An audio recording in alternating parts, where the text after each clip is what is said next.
Um, Let me just get this one more click and then I'm ready to go.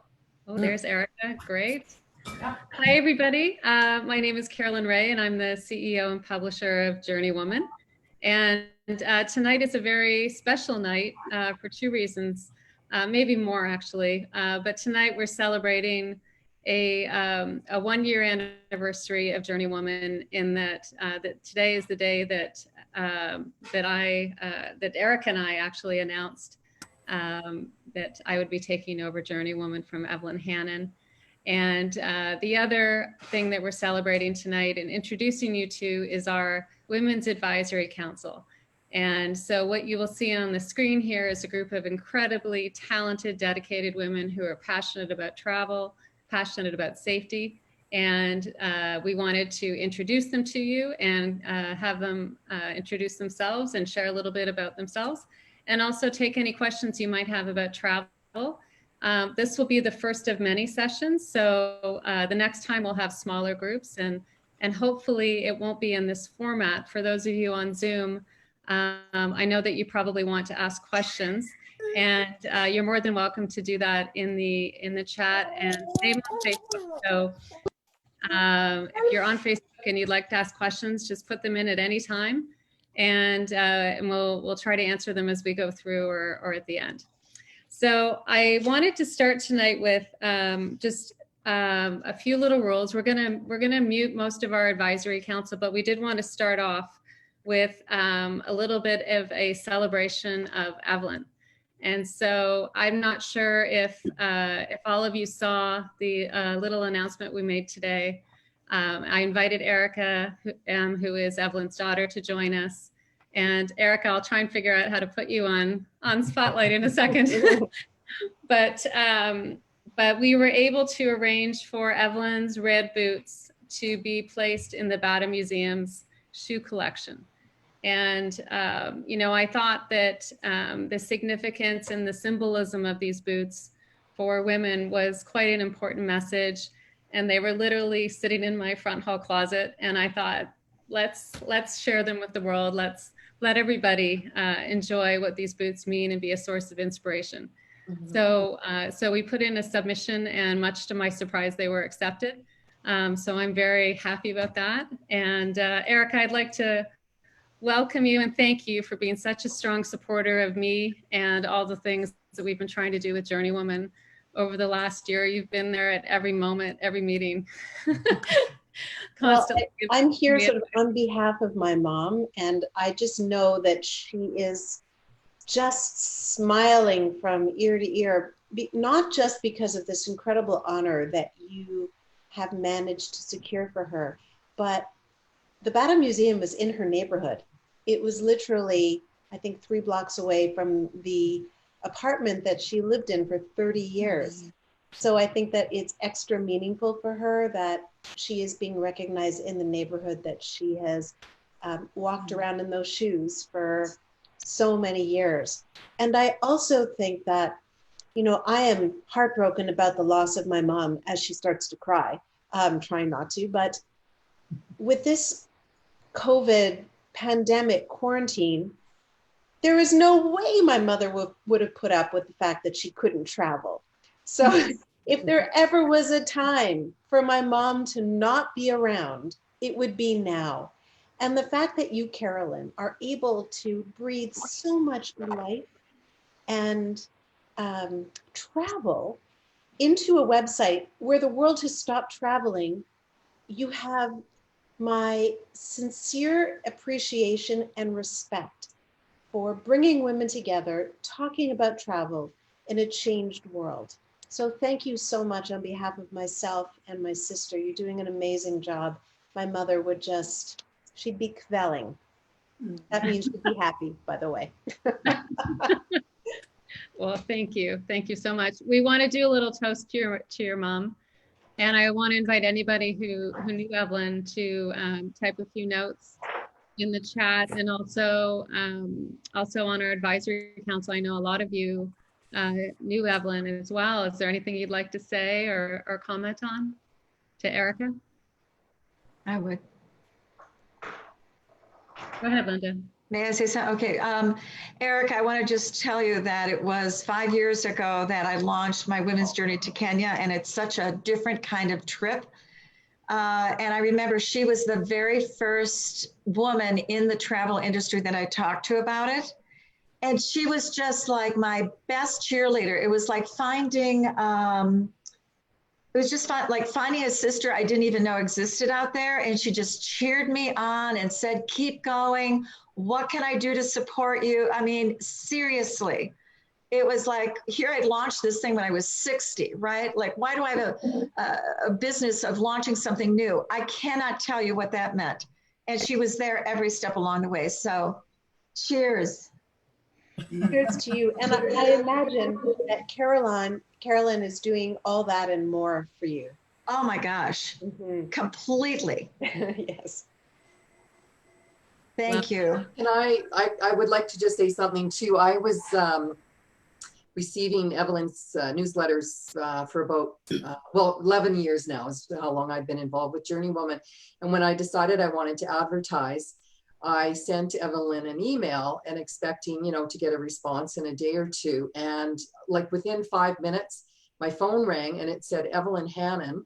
And I was just totally freaked out. I was like, oh my God, she's on the phone. It was like a rock star phoning me. So I just love that she was so hands-on and so supportive of all of us women in the travel business. She was inspirational. She wasn't afraid to say how she felt, which I also loved as well. And I'm just so happy that Carolyn has continued and is doing some amazing things too. But we do miss Evelyn for sure. Thank you. And Erica, this is Marilee Carroll. I just want to say that she inspired me in so many different ways, but the biggest inspiration of them all was her blog that she did for Semester at Sea. And because of it, I knew it was the answer to my retirement, and I was going to go as a lifelong learner in Semester at Sea. So she was a big part of that. But after posts that we wrote frequently, she was always there. Questions, answers. Well, she meant a lot to all of us. The most important thing is that my mom was really down to earth. She really cared deeply, not just about travel, but the people that she met through travel. Mm-hmm. And she also was fearless. And a little inside information, my mom had absolutely no sense of direction. Nobody knows that, but now that she's gone, I can divulge the big secret. That even though she had zero sense of direction, she traveled fearlessly until she was almost 80. Now, if that's not bravery, I don't know what is. Yeah. And how about all those pictures of the hunky men she met traveling? Yeah, I remember that. No, I miss those. Carolyn, you're going to have to continue in that one. Note to self. Yeah. Right. Yeah, that's a tough job, Carolyn. Yeah. Anyways, I know some of us have a glass of wine ready. We just want to do cheers to your mom and thank you to you. Cheers. And Cheers. cheers. I wish you would have told me to have my wine ready, because I never turn down a glass of wine, if you're ever curious. What was your mother's favorite? What was your mother's favorite wine? Did she have a country that was the favorite? It's funny you say that. I think I would probably say French, because her favorite restaurant was French, and the wine that she drank, I'm assuming, would have been from France. But really, I think me and my mom, my sister, no, my sister's more of a wine snob. We'll pretty much drink anything. Again, it's the people that you're drinking with. Mm-hmm. So true. So true. I just noticed one of our advisory members is somewhere else, but I'm going to try and find her in a minute. Anyways, Erica, thank you. Thank you for joining, and let you go. Have a nice evening. Okay, thanks, Carolyn. Thank you. And congratulations to everybody. Hi, Keep Erica. this going. Keep this going. Nice meeting you. Bye. Bye, Erica. Bye. The next thing we wanted to do today, we just finished a a travel study, and I wanted to speak briefly to that because it does talk about the future of JourneyWoman, and I think the future of women in travel. And with COVID, obviously everything we know about travel has changed, and we wanted to be proactive about that and understand what the expectations are of women and be advocates for women. So over 1,500 women completed a survey in June. And then we had 3 focus groups. I'm sure many of you participated in those focus groups and on the survey, and thank you for that. And what we did is looked at what were the implications and the consequences of COVID, and what does this mean for the future of travel. So some of the things that we're talking about today are a result of that survey. One of them is, and Amanda and I will talk about this in a moment, but the traveling that we're doing right now is to help us identify new safety criteria for women. There is the fun of it and the exhilaration and all the fun that we're having trying different things, but we are looking at somewhere around 75 criteria when we're traveling places that we plan to share with you, and we'll talk about that in a minute. The Advisory Council is another outcome of that study.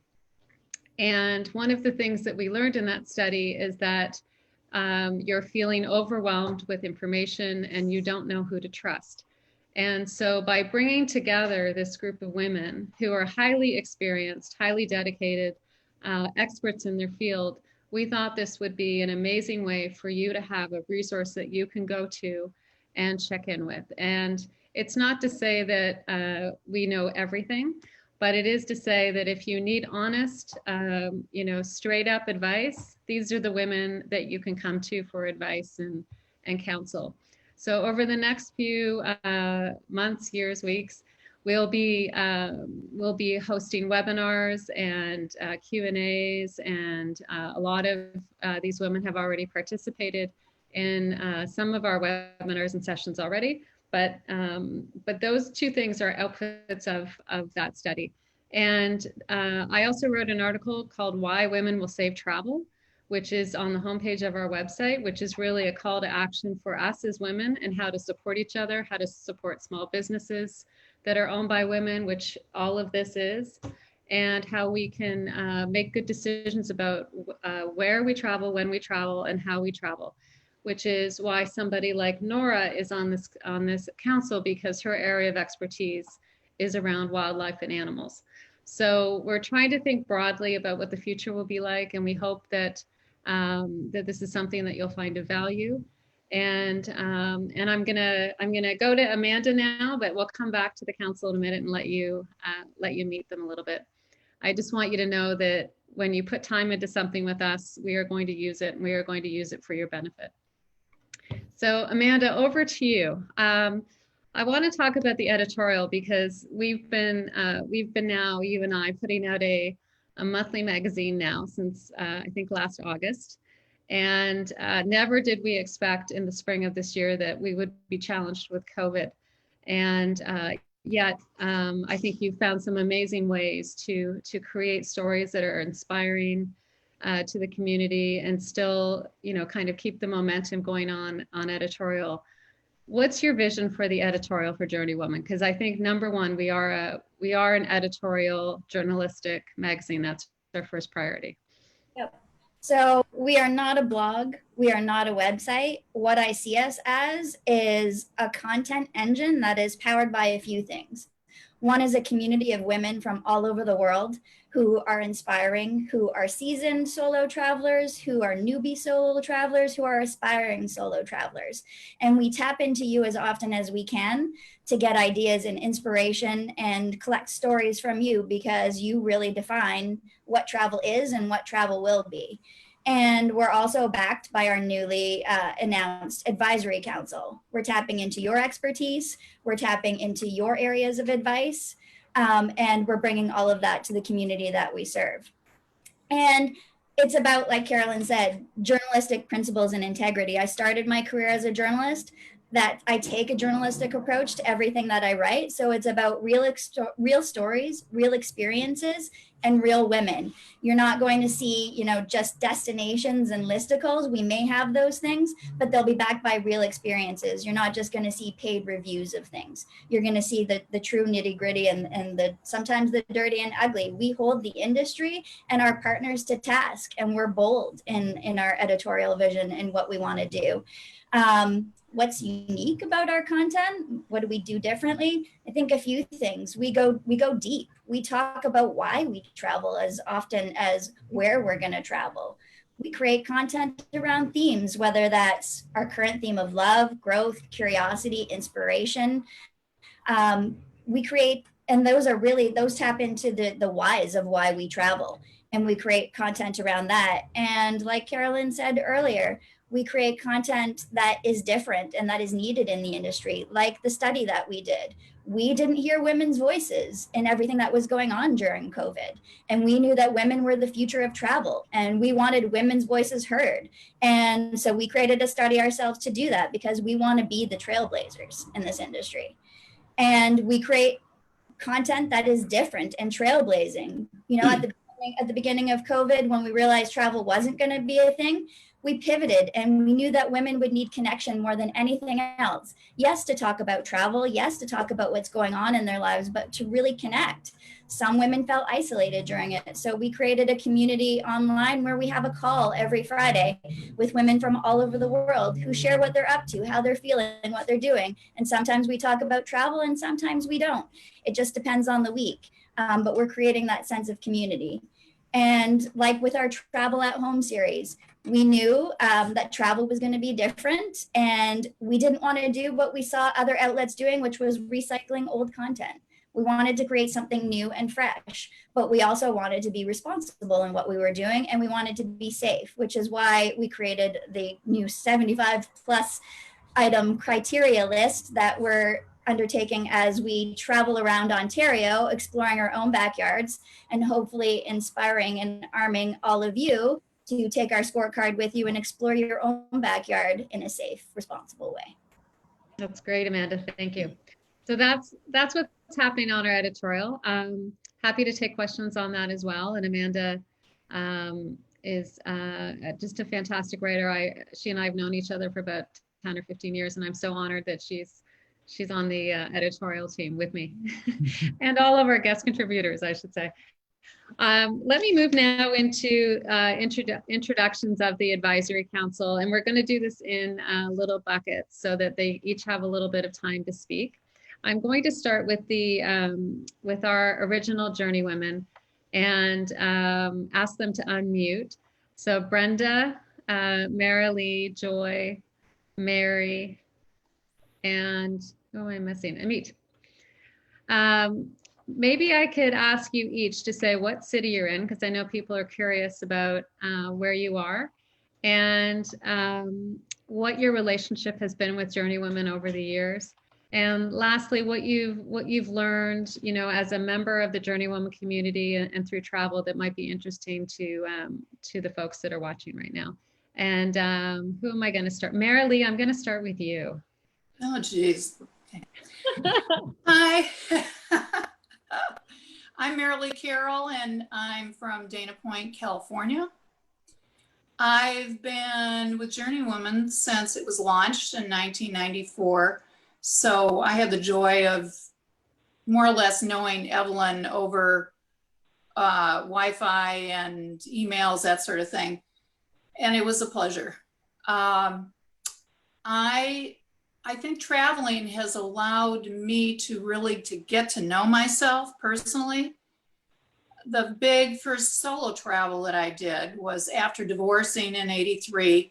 I went for the summer backpacking by myself with a URail pass, and I gained independence, courage, empowerment, self-compassion. It was a big, huge summer for me as far as getting back to myself and who I am. The most amazing travel gift, though, that was the gift I gave myself when I retired in 2010, And that was on semester at sea as a lifelong learner. It was really life-changing for me. It was 3.5 months around the world, engaged in university classes, and becoming a part of a cohesive global community of travelers. I'm hoping that in the future, I can share my passion for semester at sea, lifelong learning, with all of you. That's Thank lovely, you. Natalie. Thank you. Brenda.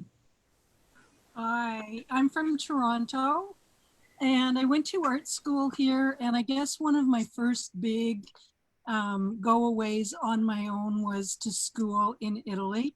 And what I mean by going away alone, I went without my family, and I went with the school, but we lived at the top of a mountain, and I think there were 5 of us in a villa, and we very rarely went down to the bottom of the hill. We just stayed up and painted. And I met Evelyn in 2010. So this is many years later. I had been traveling. I've gone to Italy, Cuba, Europe on my own. But in 2010, I decided I wanted to take sabbatical.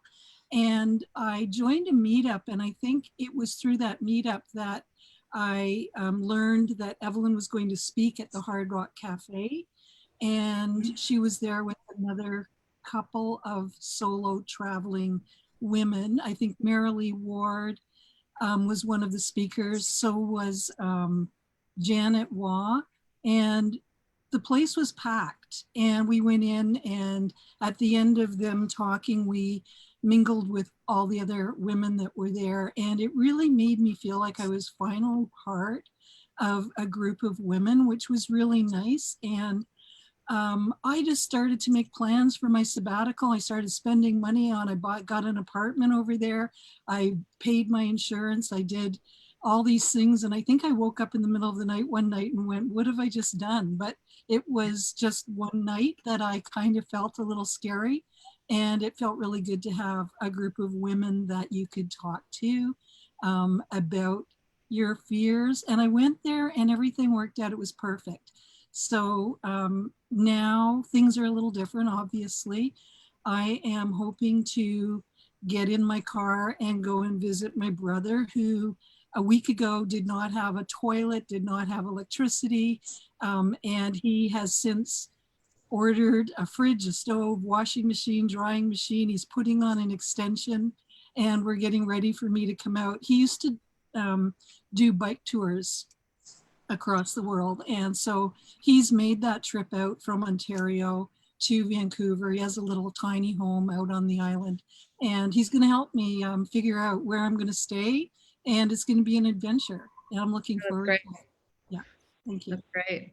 Amit, what about you? You're calling from around the world, so thank you for getting up early this morning. Yeah, it's lovely to be here. Yeah, my name is Amit Yanko, and I'm originally from Montreal. I've been living in Bali for just over 9 years, and it is bright and early here. I don't know how many years exactly, how many years back it goes since I started following JourneyWoman and Evelyn in particular, but at least since 2005, because I have email newsletters going back to then. And actually, fun fact, in 2007, I scored a trio of luggage tags in her Bribe Me contest. So very exciting. I was in awe of Evelyn actually from day one. And because she fed my cravings and she really drove my dreams to travel. She was one of the first people that I told about my clandestine plan to take a leave of absence from work while I was living in Toronto to travel around Asia for 6 months. At the time, it felt like sheer heresy. But she was one of the few people that bolstered my courage by paving a path to solo travel, which was so new to me and for other women. And then really very soon after, in January of 2008, I flew to Bangkok. And since then, I've traveled around the continent, and I've actually never really left except to go back for visits. So from a very young age, I felt very nourished and alive when I'm in travel mode. It's revealed to me like a cavern of curiosities that I always knew that I had deep inside, you know, about the world and about foreign cultures. And I think JourneyWoman and Evelyn really sort of bolstered all of that and really encouraged me, propelled me to travel some more. So fortunately, I've been able to, you know, excavate and explore that kind of grotto of interior cravings through my travels and also through my writings as an author and a published author now. And being now part of JourneyWoman's Advisory Council, I have to say, thank you so much. It's really the red cherry on top. So it's real joy and an honor, privilege to be here. I should have mentioned earlier that both Brenda and Marilee participated in a webinar we did a few months ago on solo travel secrets. And Ambit was just at our last book club, which was about Spain, and shared her journey on the Camino. So thank you for that. Mary in Detroit. Yes. Hi, Carolyn. What an honor. I'm just sitting here in awe of all these wonderful women and all these wonderful stories. My name is Mary Clark, and I am in a little suburb outside of Detroit, Michigan. And I actually got the travel bug from my mother, and she probably doesn't even know that because she was not a traveler. I remember when I was five years old, when I come home from kindergarten, she would open up a brown paper bag, give me some crayons, and show me how to draw anywhere I wanted to be in the world. And I think that's what ignited the travel bug in me. So fast forward about 30 years, and around 99 or so is when I discovered Evelyn Hannon's JourneyWoman newsletter. And I never had the good fortune of meeting her, but I felt I knew her spirit. And you know, I would wait for the JourneyWoman newsletter to come and read it, and it informed my first international trip to Beijing with a group of women. And after that 14-hour flight, I said, okay, I do like to travel, not quite that far, and maybe not in so big of groups. So I think that's where my solo adventure began as well. One of the things that I have always appreciated about my upbringing, I had a father that loved to travel, and I take a lot of his spirit with me as well, because I traveled with him a couple of times to Hawaii and Chicago. But I've always been flexible, and you know, that's one of the things that I think has made me enjoy wherever I am, whether it's, you know, Paris or Iceland or just some little back road country town, you know, in the middle of nowhere. Just being flexible, enjoying the journey, because sometimes the journey is more important than the destination, and that's where you really have the adventure. So if that's one tip that I can leave with individuals, is you'll get there eventually, but pay attention to the other things that are happening along the way, because that really adds so much adventure to the story. And I'm just thrilled to be a part of the advisory as well. Thank you. So thank you, Mary. And we're going to have a lovely memoir from Mary in our next issue, which comes out on Monday. So if you haven't signed up for that, you'll want to read that. And the other lovely memoir we've had so far is Joy, who is our last JourneyWoman, who shared a lovely story, that I think when I first read it, I was choked up reading it. It was so beautiful. So thank you, Joy, for that and for joining our advisory council. Do you want to say hi from Vancouver? Or I should say Victoria. Oh, I think she's on mute. Let me see. We can't hear you. Don't know how to make that work. It looks like we can see her, we just can't hear her. Unmute her other account, Carolyn. Can you hear me now? Yes. Oh, is that better? Okay, great. Yes, it's Joy Fox, and I live on Vancouver Island, 2 hours out of Victoria.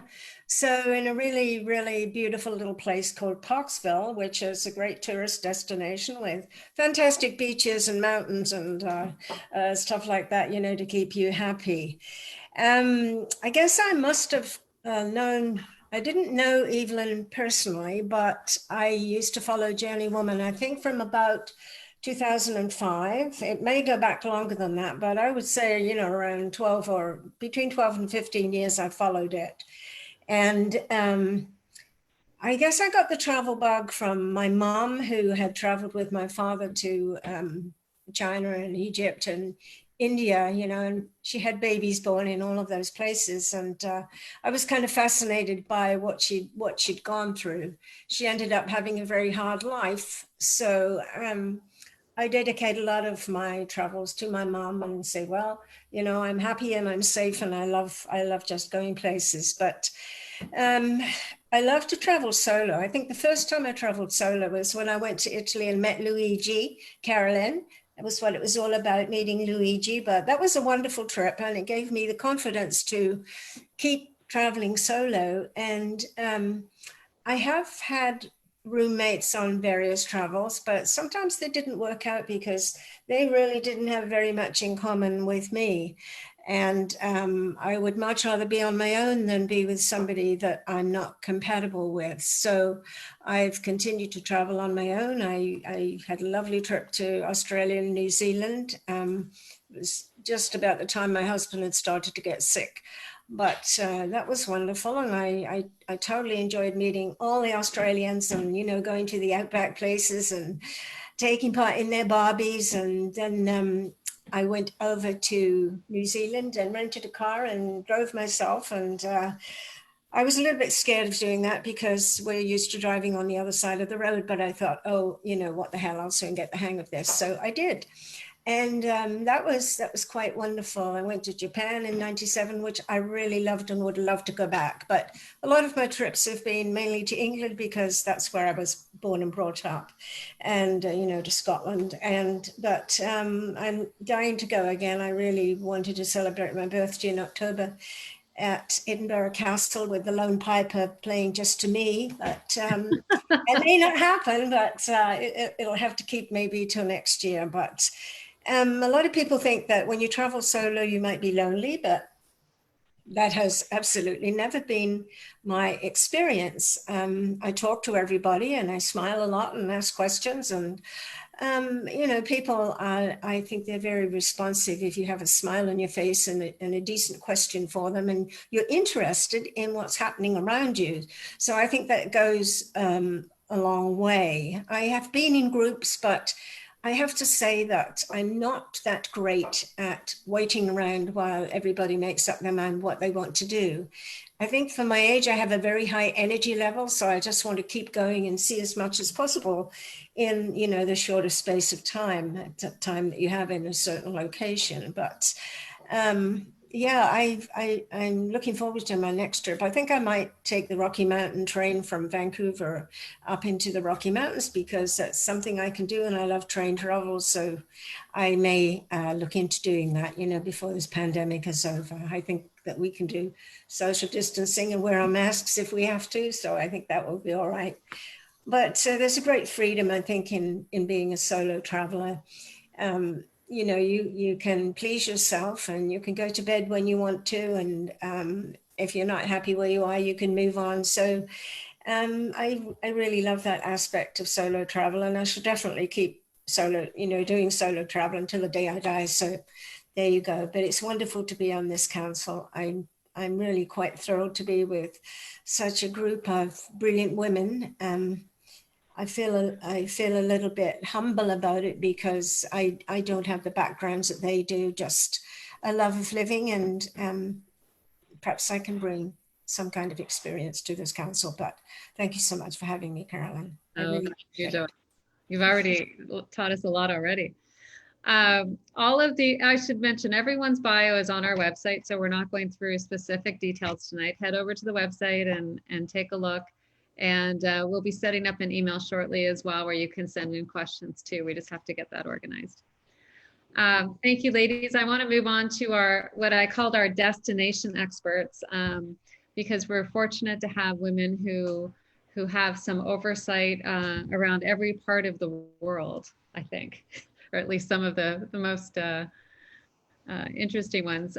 Linda Higdon is, I would say your expertise is Kenya, and then we've got Kathy, Southeast Asia and Indonesia. Nancy in the Caribbean, and Donnie, I think Europe, France. So maybe I could ask you each to introduce yourselves and explain a little bit about what you're expert in and what you, even a little insight into as quickly as you can about what might be happening in some of these regions. And Linda, I know you've started a campaign to help children in Kenya. I would love to hear about that too. So maybe we can start with you. Yeah. Well, first of all, I want to tell you, my heart is swelling because anytime I'm in a group of women like this, I really wish we could see everybody on the call, because it's just, I mean, the oxytocin level just rises in us as women. And so thank you, Caroline, for inviting me onto the council. And just like we do, I feel humbled. I don't feel qualified being in all of these with these women who have been working in this field for so long. My story is a little bit different. And I have a feeling some of the travelers who've traveled with me to Kenya are on the call and they've already heard this story. But my story started 20 years ago, actually, ironically, in the midst of a pandemic. I left my career. I was at the height of my career as a classical pianist. And something inside of me just needed to be answered. So I stepped away and I took a trip to Africa. And I tell you, at that time, I really inside, I guess I felt uncertain. I felt adrift. I felt like there was absolutely no blueprint for my life. I was just sort of floating. And, you know, it's odd. Here we are 20 years later, and I feel the same way, which tells me that at that time, when I was looking for answers for my own life, I just dug deep and I realized there really were no answers externally, that I would need to create each new next step. And on that trip, I met an incredible woman who sort of catapulted me into working with the Kenyan women for almost 20 years now. And she and I launched this children's welfare operation that reaches, 12 to 13,000 children. I continue to work with so many women, legislator. We worked on girls' rights in Kenya. It just sort of one thing led to another, which led to another. And I just want to say that 6 years ago, after doing all this work with the Kenyan women, it just dawned on me. I hired a marketing team and they said, you really should do a tour and take other women with you. You've got this incredible network. Kathy, I know that you have all those contacts in Bali. And so it was like I opened up my private Rolodex, I hate the word exclusive. I opened up the network of women that I knew, and I built a tour around it. So I launched something called A Women's Journey to Kenya. Never thought I would be in the tour industry. And it's a 16-day journey. I offer it twice a year, February and July. I do have it slated, by the way, for 2021. We'll see how things go. But basically, it's a deep cultural immersion into the lives of women of Kenya. And so we combine it with safaris. We combine it with, premier hotels, because I want everybody to feel safe and well taken care of. Well, after working my tail off for the last 5 years, and every woman that goes on it just absolutely loves it because it's one of a kind. And I was so proud because we got picked up by National Geographic and USA Today and Forbes. I brought Lois Altermark with us as a travel writer. She did a great job landing media. So I'm flying high, right? Boom, February, come back, COVID. And I thought, here I go again. This is nothing new. Let me reinvent again. So I knew that I would have to cancel the tour for July. And I think this thing about us as women being on the crossroads, we've got to get used to it. And we need to keep inventing, reinventing. And so what I did is I brought a small group, a woman in Kenya and some of the women I traveled with. And basically I have launched now, because we're not traveling, I launched a crowdfunder for these countries, especially in the developing world, are really stuck. They're basically facing starvation before they would die of COVID. They probably will face starvation. So I just want to put this out there if I can. Can I do a little plug, Caroline? Yeah, we've actually posted the link and we'll post it on Facebook. Okay. For you. All right. So what I've done is I knew I needed to say goodbye temporarily to doing the tour. And I'd like to give a quick update on what's going on in Kenya in terms of tourism. But I am feeding now a small but mighty group, a small but mighty team in Kenya and the US. We're working together to feed a village of 1,000 people. And because I have all of the network on the ground, we can get to the people really quickly and really directly. And it's all volunteer, so there's no overhead. So it's called gofundme.com/feed joy. Now, Donnie, I want to say to you, this is how cross-fertilization goes in sisterhood. When I mentioned this on one of our advisory calls many weeks ago, Donnie, not only is she great in travel, but you've done a lot of fundraising. She and I had a few creative conversations, and she helped me set the course for this campaign. I want to publicly bow to you, thank you. The words that you gave me made all the difference. And so that's my journey. So I really feel like I don't belong in the travel industry, yet this trip has gone extraordinarily well. And when we go back, to Kenya in 2021, I know it's a very private, small tour. There's only 12 that I take at each time. But I want to mention something real quickly, because you said this, Carolyn, early in the call. You said, what we can offer now is really what's going on the ground in an honest, kind of under the radar from what you can get in the news or, magazines. I did communicate with one of the members of the Board of Tourism in Kenya, who helps me with my tour. And I understand that Kenya has reopened to safari tourism. International flights have resumed as of August 1, but at a much reduced scale. And what they're instituting is something called, you have to have your certificate of COVID before you can enter the country, meaning that within a 72-hour period before you arrive, you have to be tested negative for COVID. And here's the thing, if you have the courage to fly, I think if you're coming from the United States now and going to Africa, you will not be stopped at a European airport, meaning that if you're en route to Africa, you don't have to worry about quarantine. I'm not going to check that out, but that's the latest that I've heard. But here's the thing, those that have braved it to go on safaris now in Kenya, the parks are not crowded. The wildlife is abundant.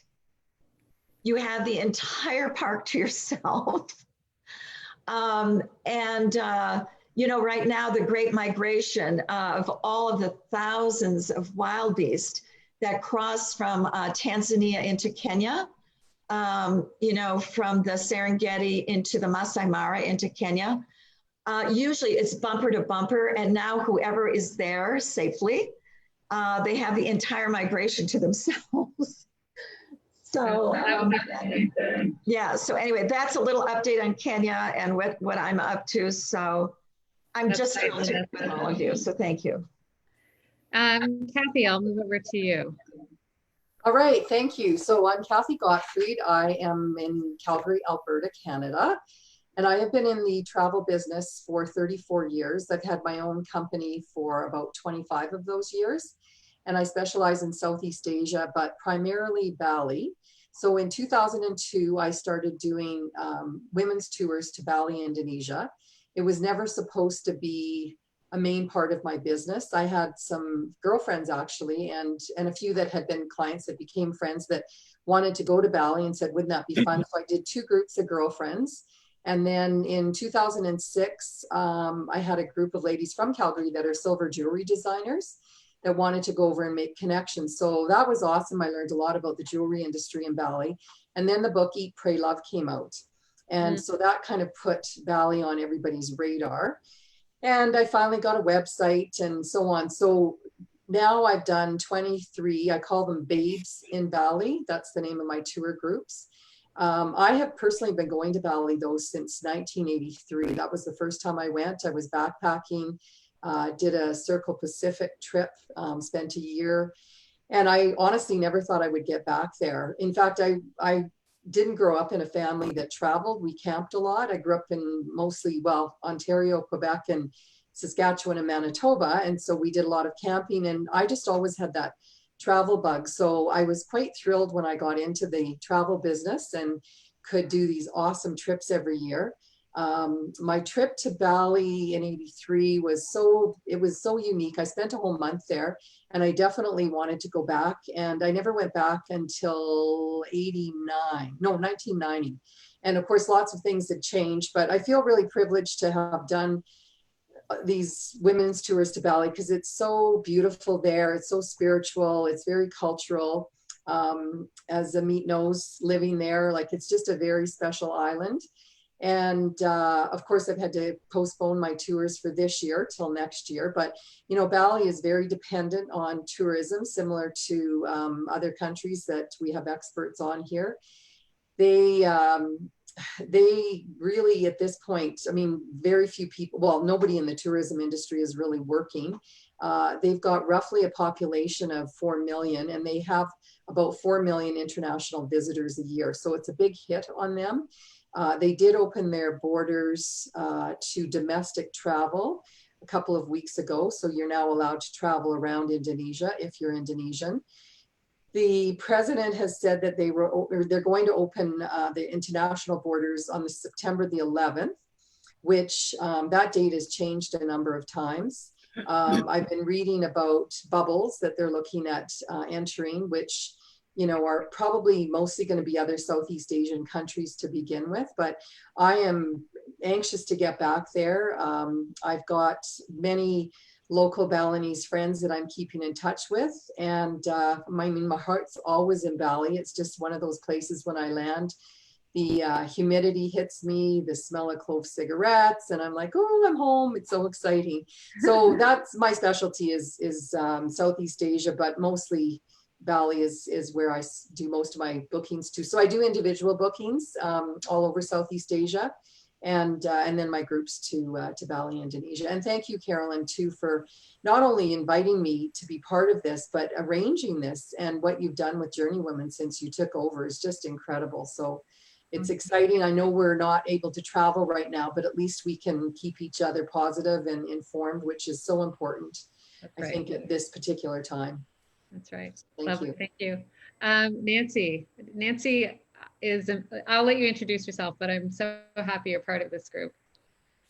Thanks, Carolyn. Thanks for having me. I mean, I'm amazed at everybody's history and experience in traveling and from all over the world. So it's amazing. I think travel is that great connector, right? Where we get to meet so many wonderful people while we're traveling, and we learn so much history and culture and about food and language and all these different things from travel. So it's an amazing industry to be in. I started my travel history. I was actually looking back, and I remember watching Lady Di and Prince Charles get married. And I hate to date myself, but it was that exact date that I started in travel at Fiesta Holidays, so a tour operator based in Toronto. And that's where my career began. And I basically worked in every department that a tour operator offered, because they were a lot smaller than they are today. I worked at the airport, I worked in res, I worked in operations. I was a destination rep in Mexico, where I lived for a few years. I lived in parts of the Caribbean, and I worked for hotel chains and cruise lines. And I have to say that this has been the most wonderful industry that I could have ever hoped to have joined. Most recently, I worked with the Caribbean Tourism Organization, where I worked with so many different Caribbean countries, which like everywhere in the world, has been quite, hit hard by COVID, especially because it is an area of the world that is pretty much entirely dependent on tourism.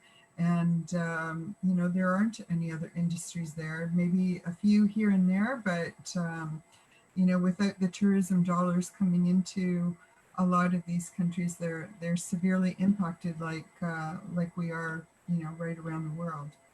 So, I all I can say is, I can't tell you how wonderful it is to be part of this group. Thank you so much for having me.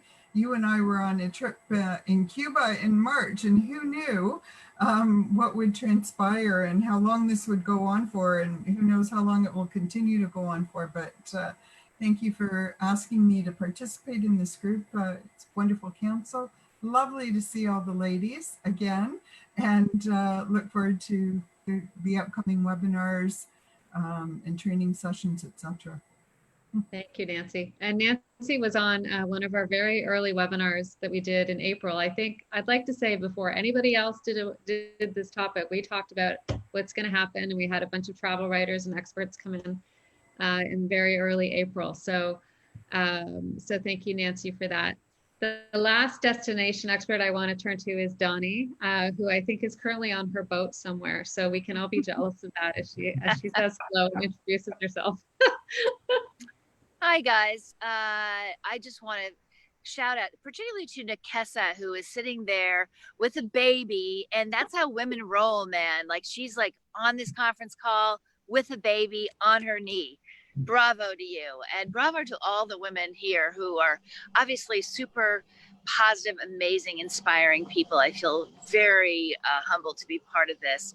And thank you to Carolyn, especially, and all the ladies who are on the call. I think that's what I love about what I do. I started a company about 11 years ago called Girls Guide to Paris, with absolutely no plan as to what was going to come out of it, other than it was going to be sort of a DIY guide to Paris, where my husband and I have an apartment and have had for 20 years or so. It has morphed into a tourism company. We started doing tours about 7 years ago or so, started with Provence, did all different parts of France, women only, obviously, and now expanded, working with a lot of other women entrepreneurs, which I absolutely love to partner with women. And I've got actually some folks that are part of this community, including Gloria, who is a specialist in Ireland. She's doing a tour next year with me. Nancy, who's a specialist in the south of France, is doing a number of tours with me, including literary France. But we've moved beyond France, and now we're doing far-flung places like Mongolia, 2 different tours to Africa, 2 different tours to India. Croatia is coming. And it's always something beyond, Spain, it goes on and on. There's 30 some odd tours for 2021. And I'm trying to squeeze into this year, and everything is dependent on the situation. So what I've learned from this experience is to be happy and okay with not knowing. And so we've streamlined, which a lot of people have done in the tourism industry, booking process, so that, if you book and we have to cancel the trip, obviously you get your money back, or if we postpone it, we try and make it work for you, or, just so it's risk-free. But what I love about it, I obviously love going to new places. Been to about 70 countries, but there's just always so many more that interest me. And we're trying to hit as many interesting places as possible, but mainly with the focus on getting to know that culture through, so we do stay in beautiful hotels and have fabulous food, but we want to meet the women.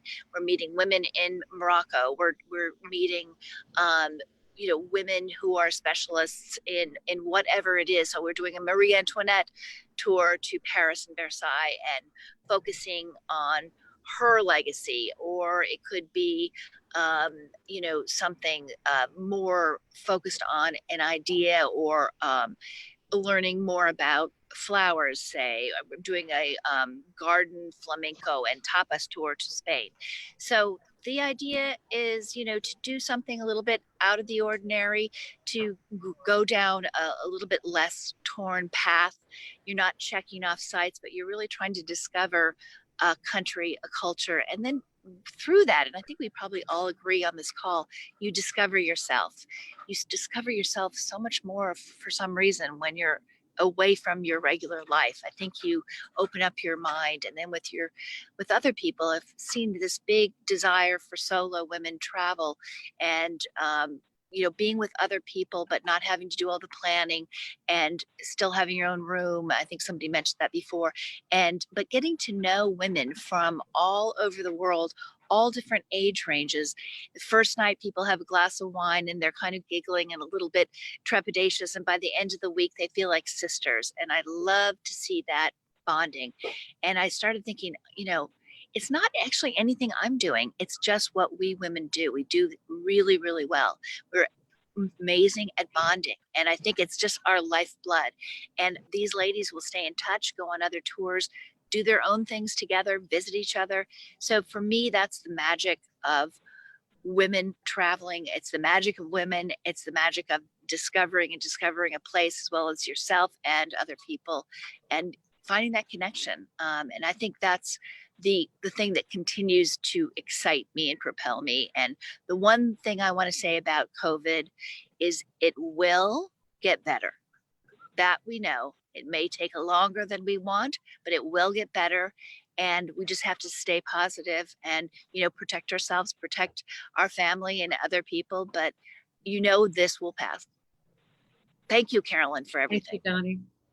And Donnie's going to be with me next Wednesday on our book club about France. So you may want to get signed up for that as well. I know that this has been a great discussion. We still have 4 more women to introduce to you.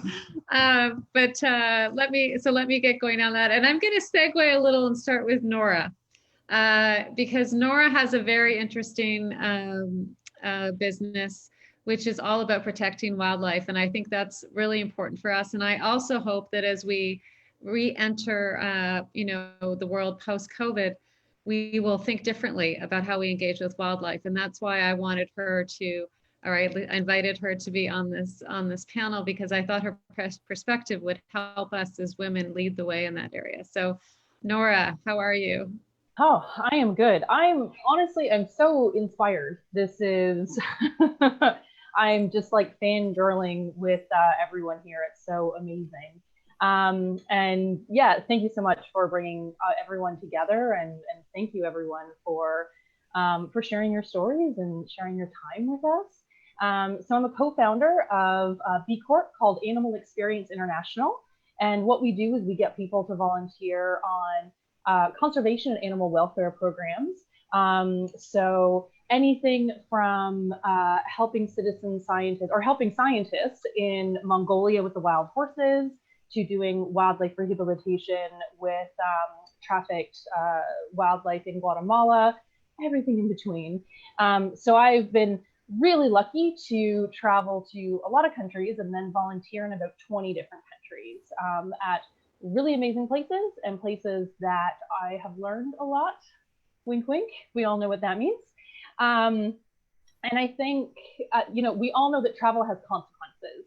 And we have the ability to sit back right now when travel isn't happening, to look at the consequences, whether they are negative or they're beneficial for us and for like the communities around us, the environment, the animals, everything. So I am super excited to be here to, I guess, I like to joke that sometimes I bring the room down, but then I can help everyone again.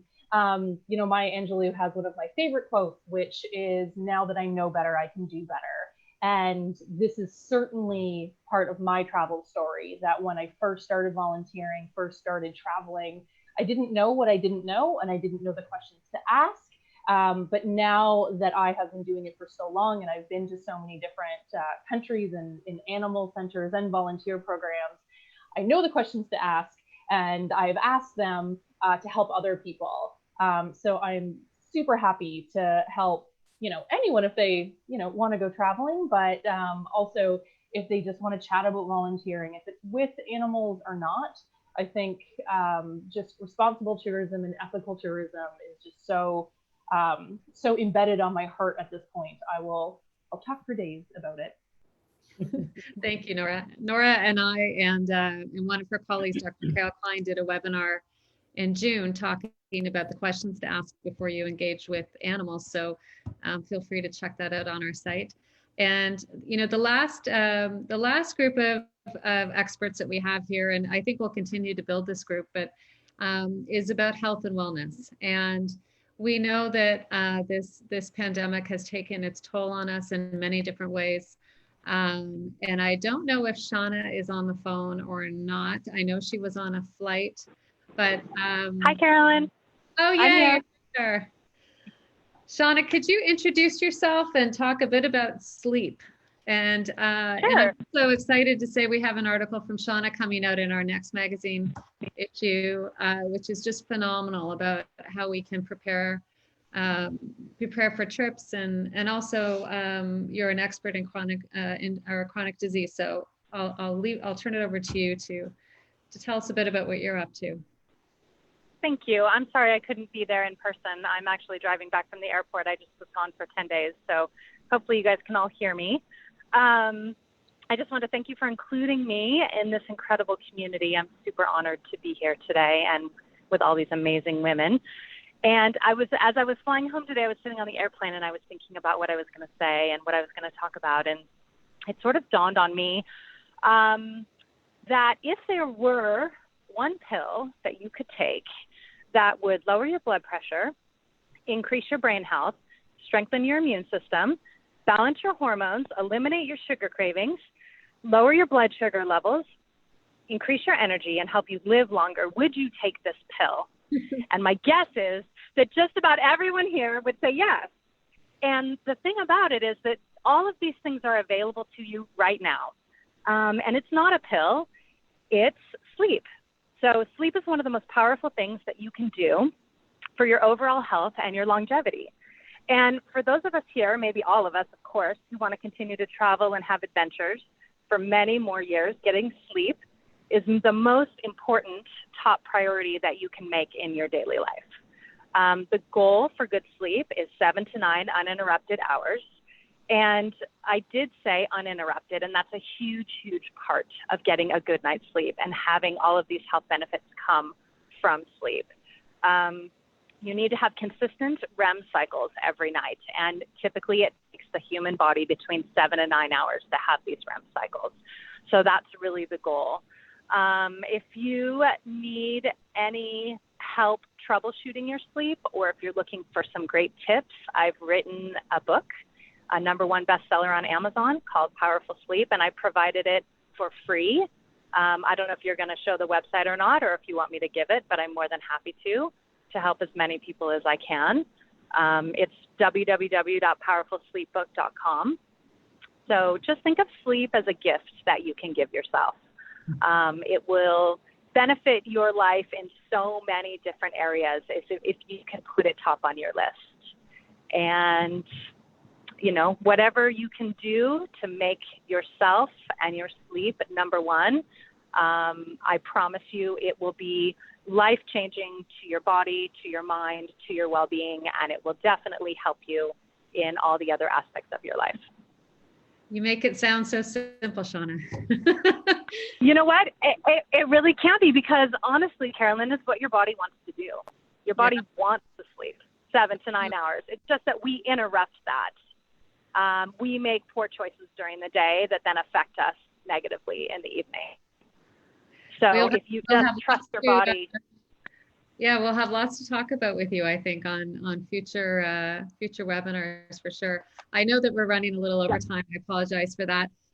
Libby, I would like to come to you. And one of the things about travel is we anticipate it's going to get more expensive. and more complicated. And your background is in financial services, and you're also a wonderful connector to other areas related to that, like insurance and financial planning and legal services. And these are all things that this is, you're the area I think we're going to build on a little bit more. But could you say hi and just introduce yourself? Yeah, for sure. Hi. So it's Libby Wildman, and I live in Toronto. And I was fortunate enough to meet Caroline on a women's entrepreneur community trip to, where were we? I can't remember. To Fino. And we sat on a small plane ride on the way home.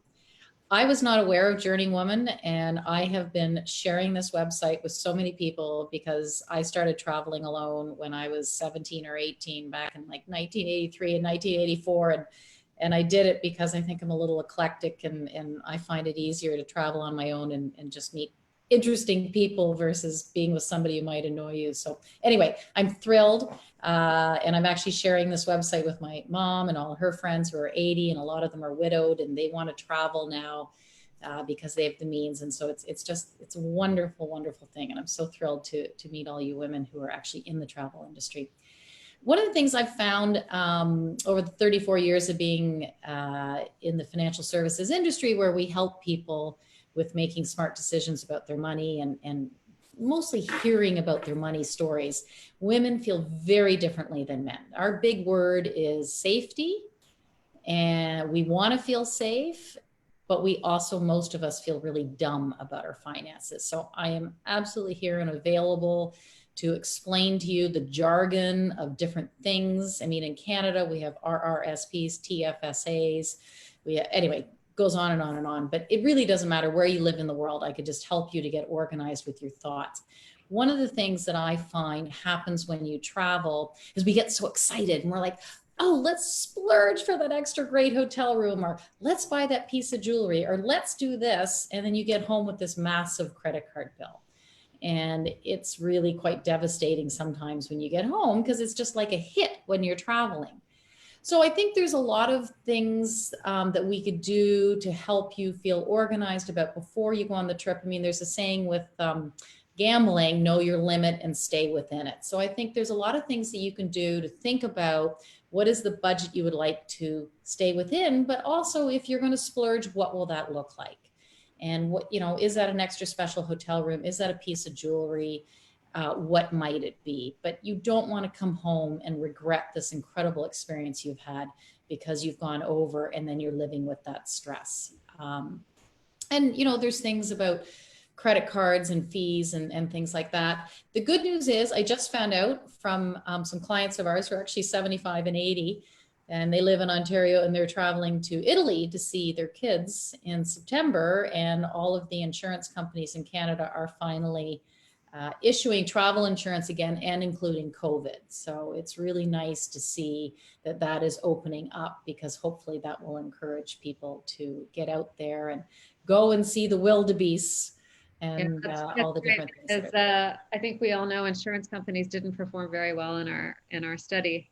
Yes. So that's something that you're going to help us tackle and understand. Trust and safety. Trust and safety, big words with women. Absolutely. But anyway, Caroline, thank you, because I feel very, very under the line as to all the experiences of these women. So anyway, I can help and spread the word. I'm going to ask you all to stop being so humble, and let's just own this, okay? Lastly, Nakessa, who is the most amazing woman. Here she is. As Donnie said, she's managing her daughter while she's on the call with us. And Dr. Nakessa Remy, I'll ask you to say hi. I love seeing you on TV talking about injury prevention and mobility, and that's why you're here on this council. So welcome. Thank you. I'm very, very happy and honored to be here, like everyone else. And I too met Carolyn and Libby at the event in Tofino last year, I guess it was. Yes, thank you for having me. I guess, as a chiropractor, I'm kind of a injury prevention kind of specialist. That's how I see my role. And personally, I understand how important traveling is. It's helped me through a lot of difficult times in my life. And it's always sad when I hear a patient say, oh, I'm not going to visit the grandkids this year because my knee's acting up, or, I'm not going to go on this trip because I'm afraid my back is going to, go out again. And I never want that to be a reason why people don't travel, especially women, because every month, every 2 months, there's someone coming into my office saying, you know what, I was going to go on the trip, but I'm not going to go anymore because I'm too scared. And so I guess I look at my role as, helping women to, yes, identify risks that are involved, but also to give them tips to empower themselves, to take their health into their own hands. And, the most common injury or the most common complaint that I get from women, too, is low back pain and foot pain. And a lot of times that can be relieved by finding the right shoe, literally just finding the right shoe to take with you, and knowing what stretches to do before you go to bed, before, that long walk, exploring a city or whatever. There are things that you can do before you travel, while you travel, and then again when you come home, so that you can enjoy your trip. And I think that's really what my role is here, is just to help people stay healthy, stay injury-free, stay as mobile as they can, and to really take their health in their own hands. I mean, that's ultimately what my goal is. I think everybody has a right to live a healthy life. It shouldn't matter where you're from, how much money you make, that doesn't matter. We all have a right to live healthy and happy lives, and that's my goal. And actually next week, I'm going to be on TV talking about backpacks and how to find the right backpack. So I'll make sure to share that info in case anyone's doing any backpacking over the next little while. But there are things you can do to prevent back pain just by picking the right backpack. That's awesome. It's going to be great, Nikasa. Thank you so much. My pleasure. I went hiking for the first time a few weeks ago, and my feet literally were like exploding. And I realized that being so immobilized in this time, even if I was doing exercising, isn't the same as walking and hiking and getting outside. And I wanted to call you and say, what should I do? What should I do? So this is our advisory council. Aren't they amazing? Yay. We have gone a little over time, but if there are questions, we'd be happy to answer them. Or you can just email editor@journeywoman.com. Let us know what you're interested in and what topics appeal to you from our discussion tonight, or other things that might appeal to you. And I just want to end by reminding people we have a weekly call. We've been doing it since the middle of March. I can't even count how many now that we've done, maybe 30 calls, unfortunately or fortunately, every Friday morning, where we get together in a small group and we share what's going on in our world. And Amanda and I moderate those. And then we have a book club coming up next week. And we're just working on a schedule now of all the webinars and other things and ways that we can be of service to you when you are thinking about travel or planning travel. So we're just getting that organized in the next few weeks. So we'll share that with you as soon as we have it all ready. So I don't know if we have questions on Facebook because we're a little delayed there, but I think what I will do is just let everybody go and editor@journeywoman.com if you have questions. And thank you, ladies, for calling in tonight. And if we do get questions that come in, I'll make sure we answer them on our website or on social media. Sound good? Yeah. Okay. Sounds Thank great. you everyone for joining us. Right. Thanks for having Bye, us. everyone. Bye. Bye. Great to see you. Bye, everybody. Bye. Thank you. How fun is that? See you Sober. Friday. See you Friday. I'll try to be there Friday. Bye. Okay. Bye.